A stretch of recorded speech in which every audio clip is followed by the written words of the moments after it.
आज हम बीए द्वितीय वर्ष के विद्यार्थियों के लिए कृषि उत्पादन में औद्योगिक फसलें जैसे कपास, जूट, रेशम, रबर में से कपास का अध्ययन करेंगे। इन फसलों यानी औद्योगिक फसलों में कपास, जूट, रेशम और रबर को औद्योगिक अखाद्य फसलें भी कहा जाता है, क्योंकि गन्ना और चुकंदर भी औद्योगिक फसलें हैं, परंतु ये खाद्य फसलें हैं जिनसे चीनी का उत्पादन किया जाता है। रेशे वाली जो फसलें हैं उनसे वस्त्र, तंबू, बोरे आदि बनाए जाते हैं। इसी प्रकार रबर की जो फसल है उससे टायर, ट्यूब आदि बनाए जाते हैं और जो रेशम है उससे कपड़े भी बनाए जाते हैं। फसलों को औद्योगिक कृषि उत्पादन या औद्योगिक फसलों के अंतर्गत इस तरह से वर्गीकृत किया जाता है। अब हम कपास का अध्ययन करेंगे। कपास विश्व की सर्व प्रमुख रेशेदार फसल है। कपास का मूल्य दूसरे देशों से कम होता है तथा इसमें बहुत उपयोग होते हैं। इसलिए कपास का उपयोग गर्म और शीत दोनों ही प्रदेशों और देशों में किया जाता है।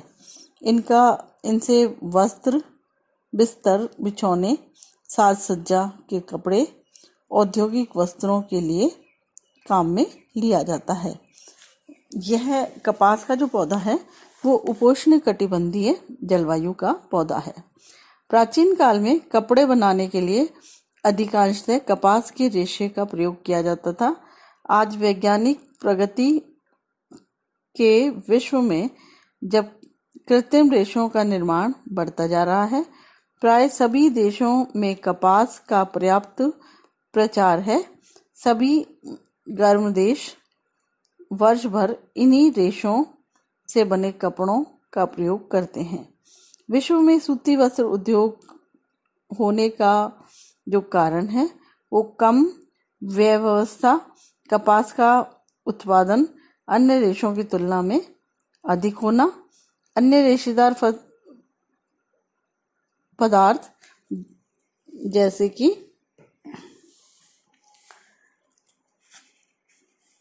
अन्य जो रेशेदार पदार्थ हैं वो 10% ही भाग काम में आता है, बाकी सब बेकार रहता है।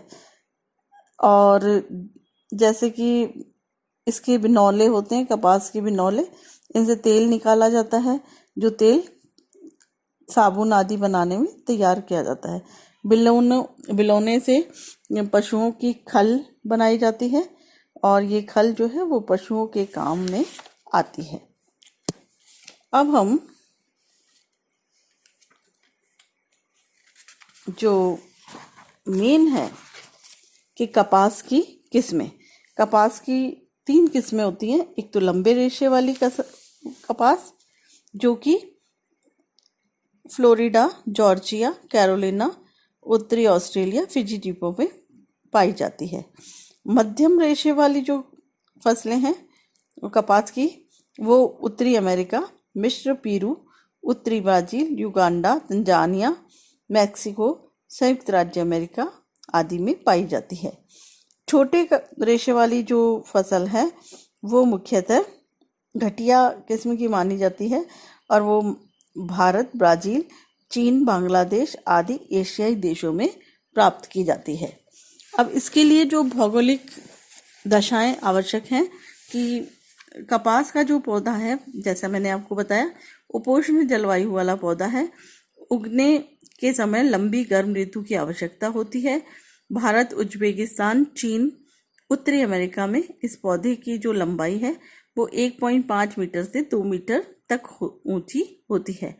दक्षिणी अमेरिका में 3 से 4 मीटर ऊंची होती है और भूमध्य रेखा पर 40 डिग्री उत्तरी और 37 डिग्री दक्षिणी अक्षांशों के बीच भी इन पौधों का विस्तार पाया जाता है। ये कम आर्द्र जलवायु, गर्म और आर्द्र जलवायु में भी पाए जाते हैं। तापमान जैसा कि बताया कि यहाँ पे 20 से 25 डिग्री सेल्सियस बोते समय होना चाहिए, 25 से 30 डिग्री सेल्सियस इसको बढ़ते समय होना चाहिए। 200 दिन का पाला रहित दिन इसको आवश्यक है। और हमेशा पकते समय आकाश जो है स्वच्छ और साफ सुथरा होना चाहिए। वर्षा एवं सिंचाई। कपास के लिए 75 सेंटीमीटर से 100 सेंटीमीटर तक की वर्षा उपयुक्त मानी जाती है। फूल खिलने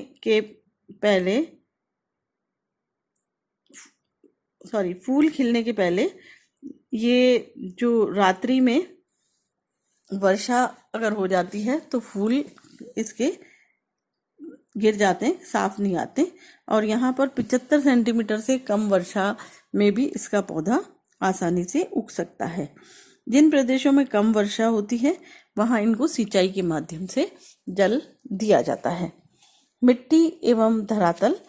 यहाँ की जो मिट्टी है अधिकतर जैसे कि बोला जाता है कि लावा युक्त काली मिट्टी जो है वो कपास के लिए उपयुक्त मानी जाती है।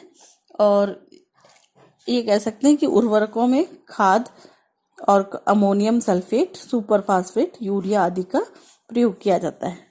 कपास को चुनने के लिए जब इनमें फूल में इनमें कपास लग जाती है तो सस्ते श्रम की आवश्यकता होती है।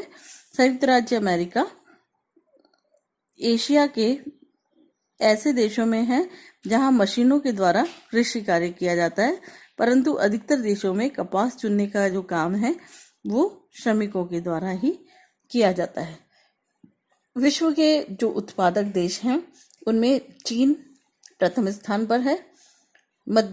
इसके अलावा भारत जो है वो दूसरे स्थान पर है विश्व में, जहाँ पर कि सिंचाई और खाद के आधार पर फसलों का किया जाता है। इसके अलावा जो कपास की पेटी है वो संयुक्त राज्य अमेरिका में भी पाई जाती है। मध्य Pakistan, Uzbekistan, Turkmenistan, Tajikistan, Kazakhstan, Brazil, Australia, Turkey, अफ्रीकी देश, बुर्किना फासो, नाइजीरिया, मिस्र तथा अन्य देशों में Mexico, Sudan, Syria, Peru, Argentina, Iraq, Iran, Nicaragua, Thailand, Guatemala, Africa आदि। अफ्रीका में Uganda, Tanzania, Mozambique, Zaire, Tanzania इत्यादि क्षेत्र प्रमुख हैं। इस प्रकार से एशिया के जो अन्य देश हैं जिनमें विश्व के जो अन्य देश हैं उसमें Sudan, Syria, Peru, Argentina, Iraq, Nicaragua, El Salvador, Guatemala आदि प्रमुख है। विश्व में इनका व्यापार, तो विश्व में रॉ मटेरियल भी किया जाता है और कपड़ा बनाकर भी बहुत बेचा जाता है। फाइन सूती कपड़ा जो है वो भी आयात और निर्यात दोनों किए जाते हैं। ये हुआ कपास की फसल। इसी तरह जूट और अन्य फसलों के बारे में आप अध्ययन कर सकते हैं।